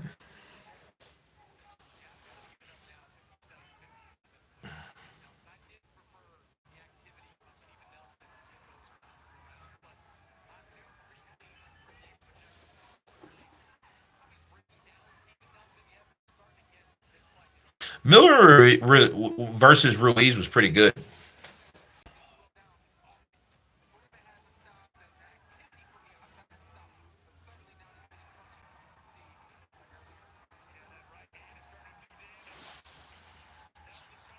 Oh, good right uppercut. Good right uppercut. Now Nelson needs to get with Pacheco because see Pacheco is coming in. Oh, good left hook. Good left hook from Pacheco. Can he close the show? He needs to come in because I don't think Willis is in range and I think his timing is off. I don't think that's going to happen. And I don't know why he doesn't throw the David Tua, bro. Throw the David Tua and throw these shots. Start taking some chances.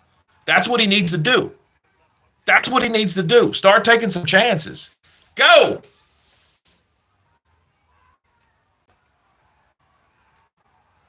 And see, Pacheco, he holds on the ropes because he knows like that's the only chance that he has.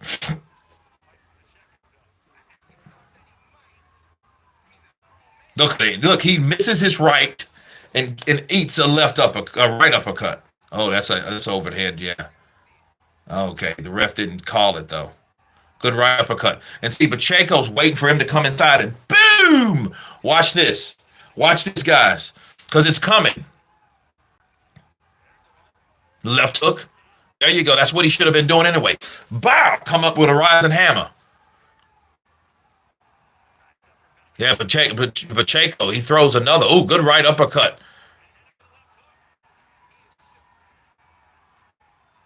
Oh, here comes Pacheco. Here comes Pacheco.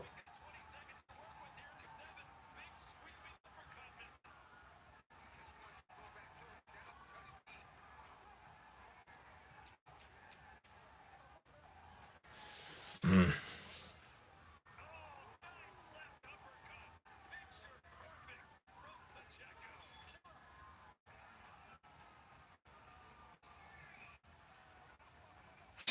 See, you have okay.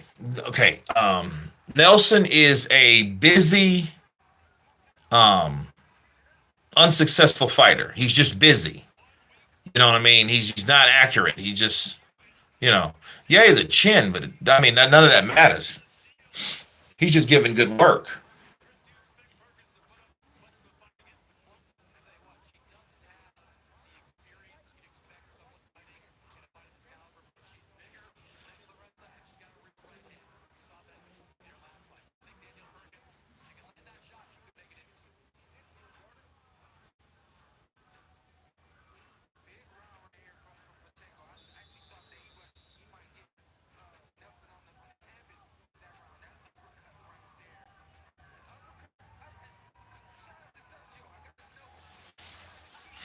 Okay, here we go.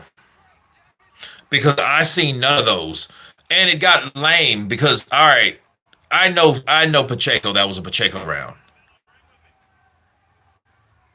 Can you play a song while winner? Nope. Yeah, maybe you're right. Maybe you're right. Yeah.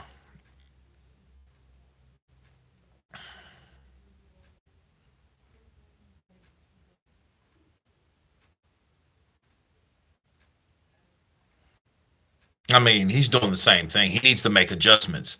Nelson needs to make adjustments because I'm trying to see what is so special. I mean, you had all that training with Crawford, you know?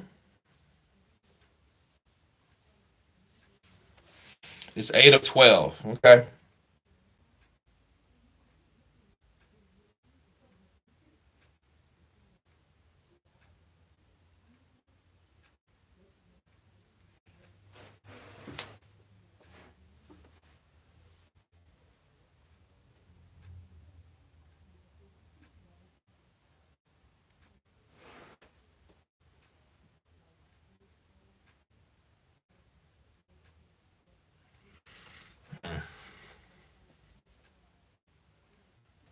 Ed Ellerby, appreciate you, brother. Appreciate the love. Because I just had a little bit, and if it would have caught, oh yeah, definitely. Oh, good right hand from Pacheco. Oh, another good right hand from Pacheco. And let me tell you something. Nelson has a chin because his face is bloody. Okay.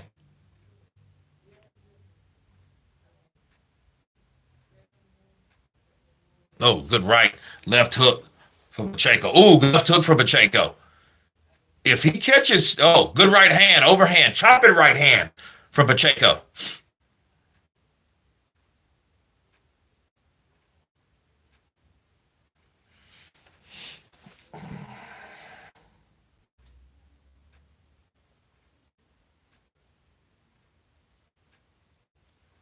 Come on, man.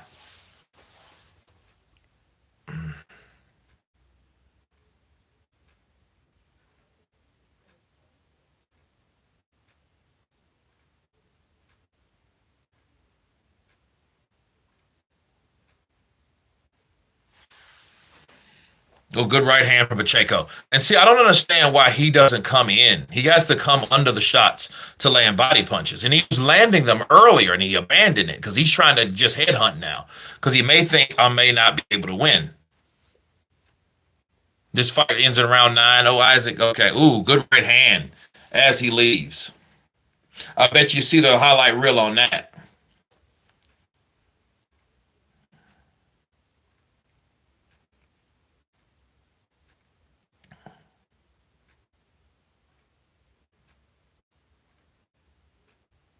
Hmm.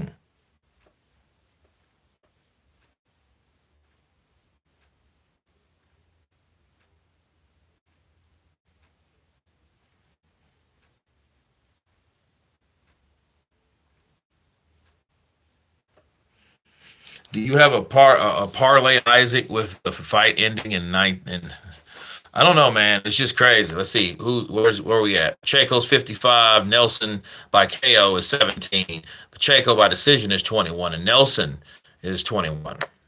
Hmm.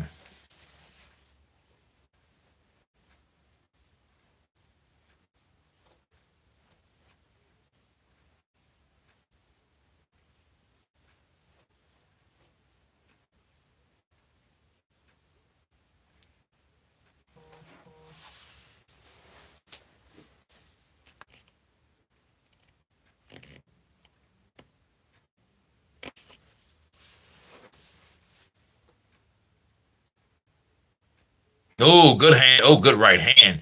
And I don't think Nelson even knew that he could hit him from that angle, from that distance.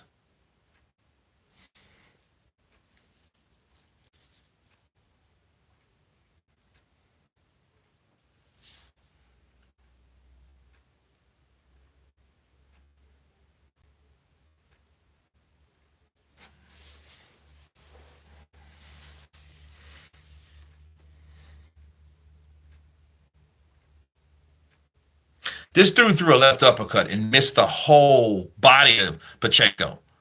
Like, I don't know, maybe it's his eyes bothering him. I don't know, but he's tripping, bro. He went up and Pacheco was way outside, bro. He needs to step with Pacheco.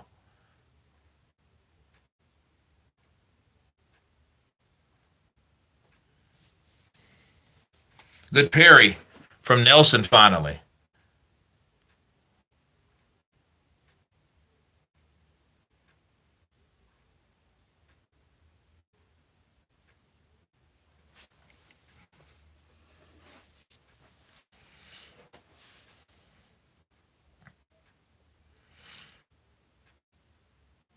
Oh, good left hook from Pacheco. Good left hook from him.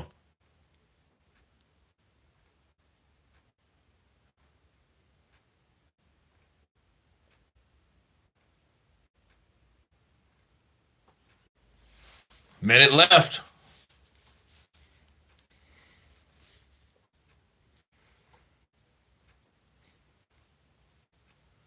Jab from Pacheco.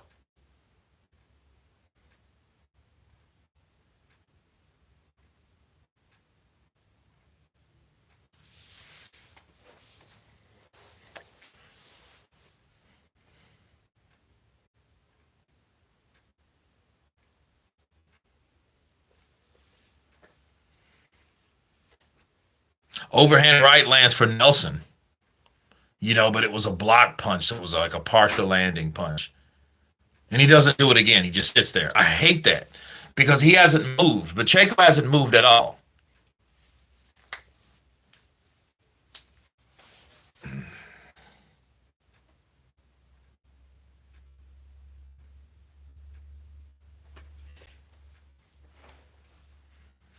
Okay, so now we begin the championship rounds of the fight. This is round 10.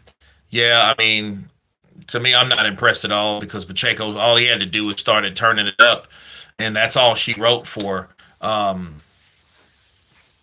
Nelson.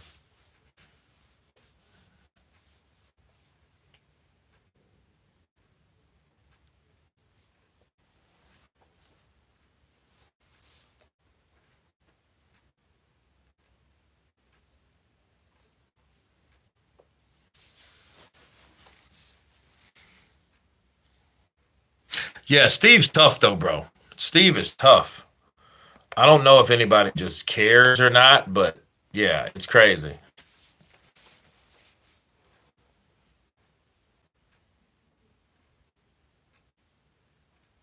What's Pacheco's record? Does anybody know?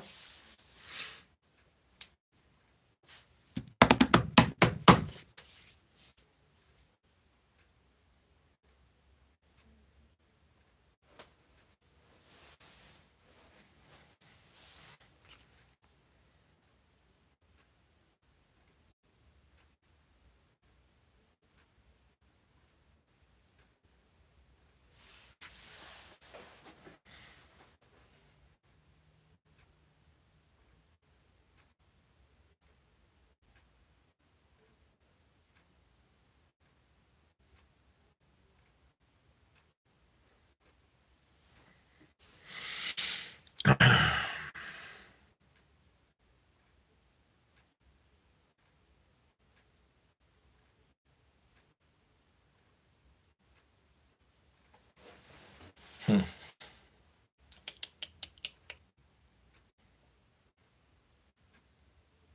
But you can tell this is he's hurt. He's hurt. Get him. Get him. Left hook lands.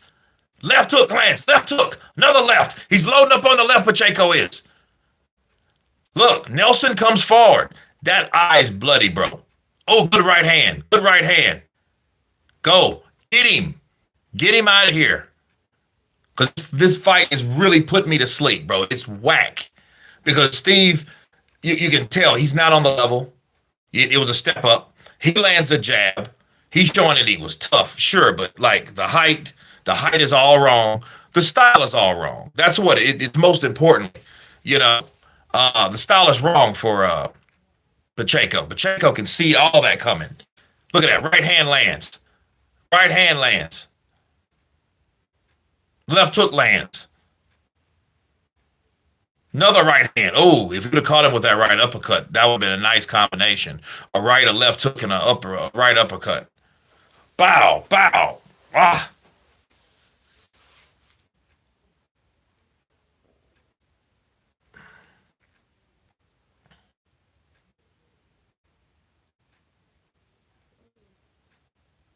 I hate fights like this. It's like a dude's trying, but then it's like nothing happens. He's just getting outclassed. It's just, I hate it. I don't like fights like this because it's just a dude just, you know what I mean?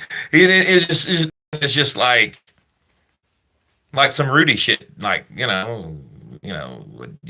whatever, crazy.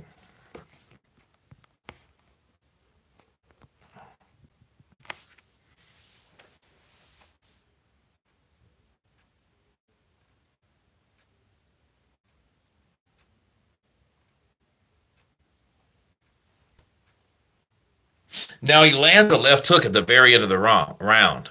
Let's see what happens.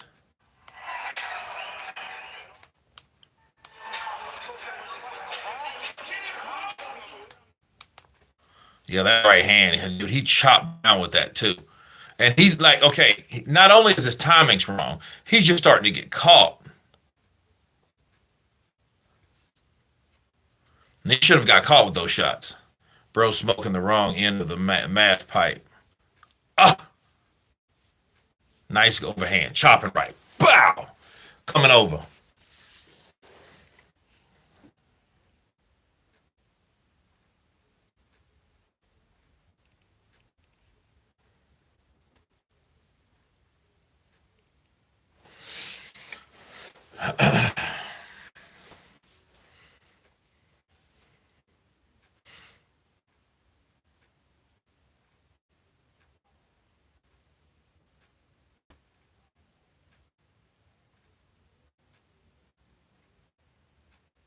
Here's round 11. So we have, 2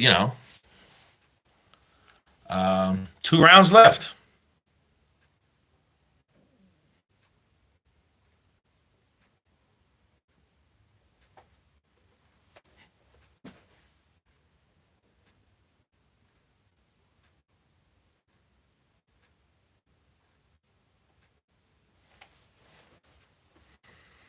Double jab for Pacheco.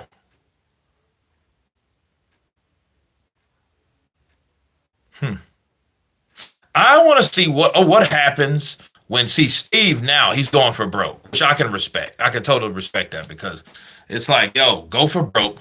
He should have been throwing those punches earlier. Just stand back there and getting picked. No, I didn't like that. It's just what happened. That started to be more and more the case.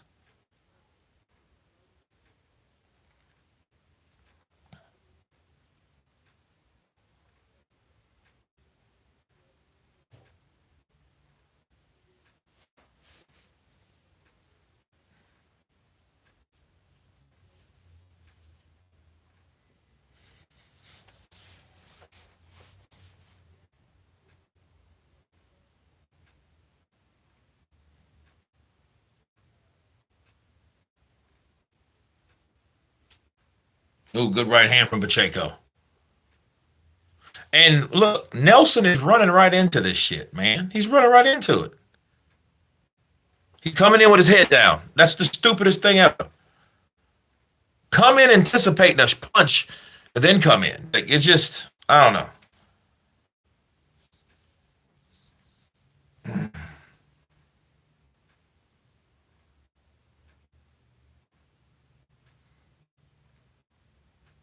Yeah, Steve is he's getting aggravated because Pacheco's grabbing him on the inside. That's all he's really doing. Oh, he lands a right uppercut, and Nelson throws a left hook and land. It's getting interesting now because what's happening, like, yeah, he keeps grabbing. He keeps doing all this grabbing. So, like, he needs to, yeah, look, yeah, he is getting tired. He is. And that's when Nelson needs to jump on him. Jump on him. Go! Bro, if I'm Bomac, I'm telling him, like, yo, that was a good left hook. That was a good left hook. Get him. Get him. Get him. Left hook. And believe it or not, this is a Steve Nelson round. Yeah, Rod, he's tired. He's getting tired, man. So this next round should be exciting. Remember, there was no knockdowns. He buckled Steve, but he couldn't put Steve down.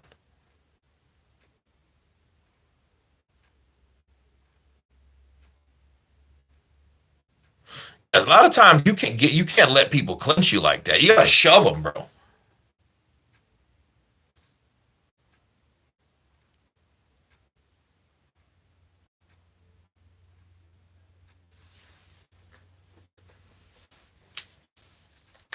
And I haven't seen a flush left hook land from Steve yet. I've seen some nice, grazing left hooks, some that made impact, but I haven't seen one that's a banger.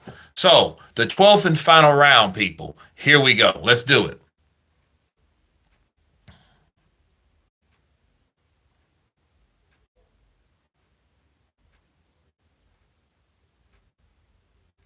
No, I mean the ref is separating them like that's what he's supposed to do. No, the bitch don't supposed to hold. Good left hook lands. That good left hook lands. Get him. Let's go. Let's go. Because Pacheco's tired and he's holding. He's been holding the whole night anyway. He's been holding the whole night anyway. So that's what he does. When in doubt, grab. You know,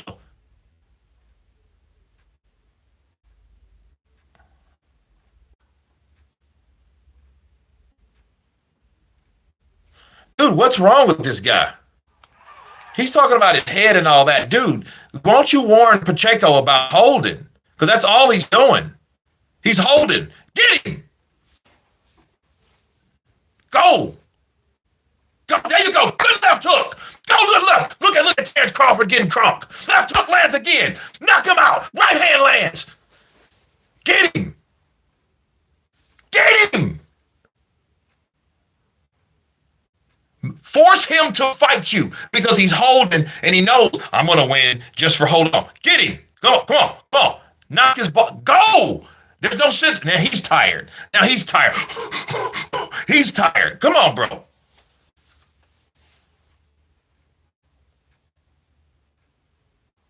Now he's tired. Go. Get him. Get him. Come on. We got a minute left, and that ref sucks. Go. Go.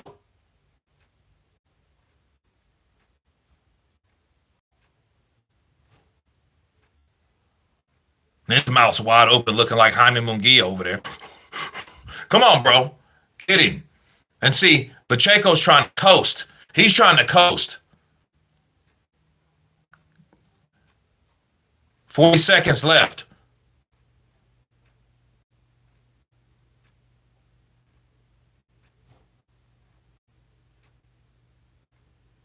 Right uppercut lands. Here comes Pacheco. Oh, good left hook from Nelson. 19 seconds left. Come on. Leave it in the ring. Leave it in the ring. 10 seconds. Let's go. Who wants it? More holding. More holding.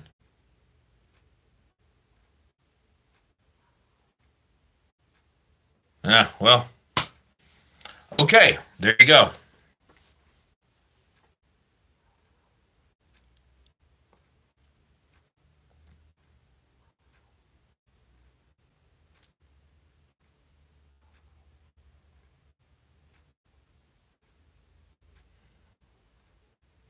Yeah, I got to see this. I want to see what the scorecards look like. This is very interesting because Pacheco lost those last two rounds. He didn't get a knockdown, you know what I mean? So you couldn't score it more than 2 points in a round if you do something shitty going on. So we'll see.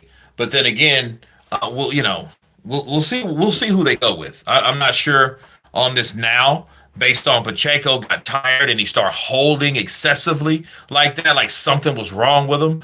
Yeah, that's what happens. Because I mean, if you had your guy and you hurt your guy, and your game plan was working. You was getting the shorter fighter, inviting him in to get your shots landed. You know, it's crazy. I don't know if it'll be a draw. Not on the Eddie Hearn show, bro. This won't be it. Look at that. Oh, that was in his forehead. Now imagine if it landed right here on the chin. Nice punch. That was the punch of the round right there. That left hook, that right hand, and he lands his left hook. He leans back because he thinks he has a lead. So I don't know.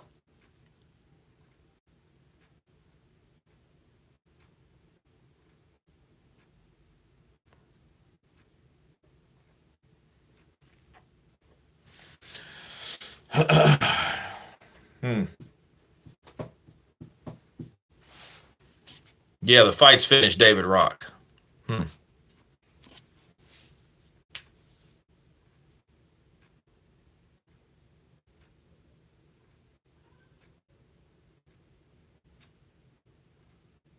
Yeah, Rod. Yeah, I mean it's. I mean, I won't be pissed if it's 7-5, but if it's some silly shit like 118 to 109, or you know what I mean? Bro, nah. I want to see what this is. I want to see what's. Oh yeah, that was a good right hook to the body. I'm looking at the Better Biev Bivol, February 22nd, the last crescendo. Great. Why are you so behind? The fight's finished.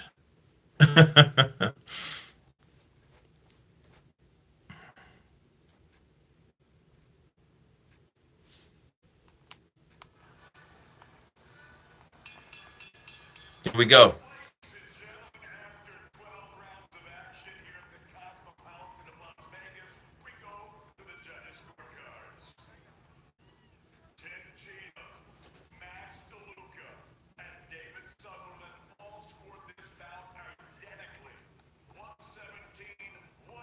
See, that's some bullshit.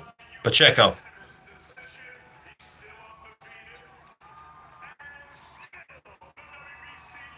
Yeah, 117 to 1. No, bro. That what did I just tell you?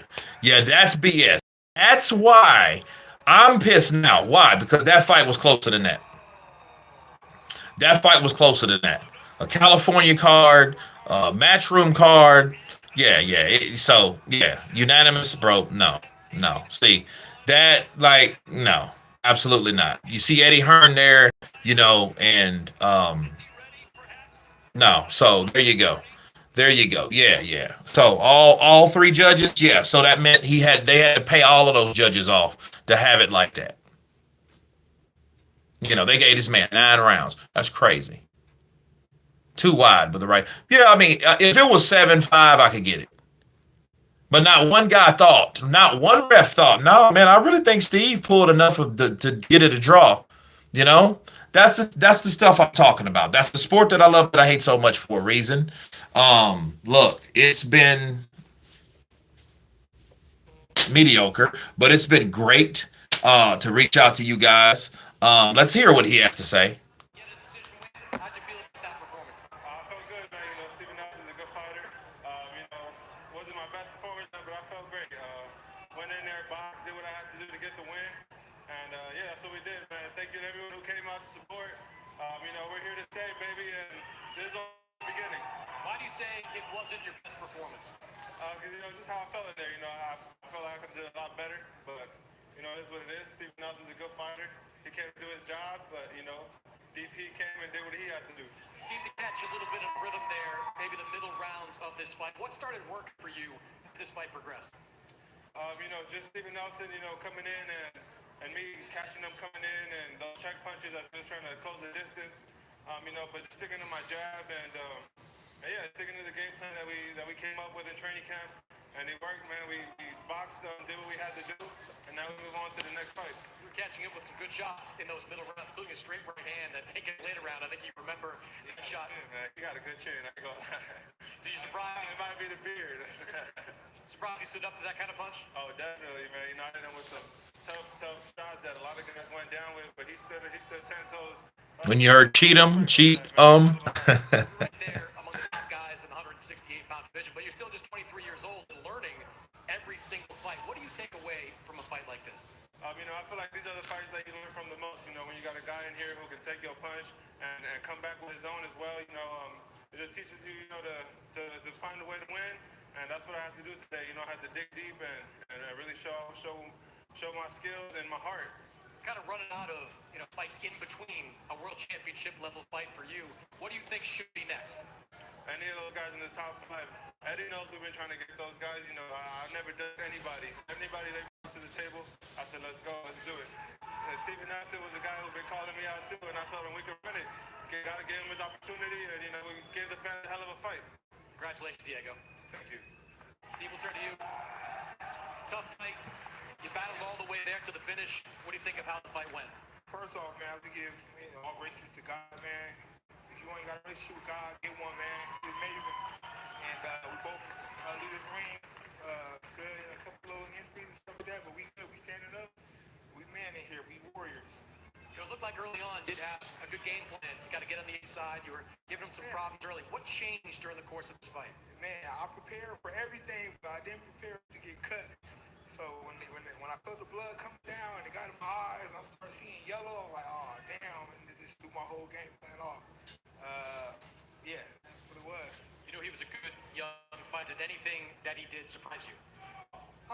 No, everything he did, I knew he would do, but I said it just threw my game plan off, and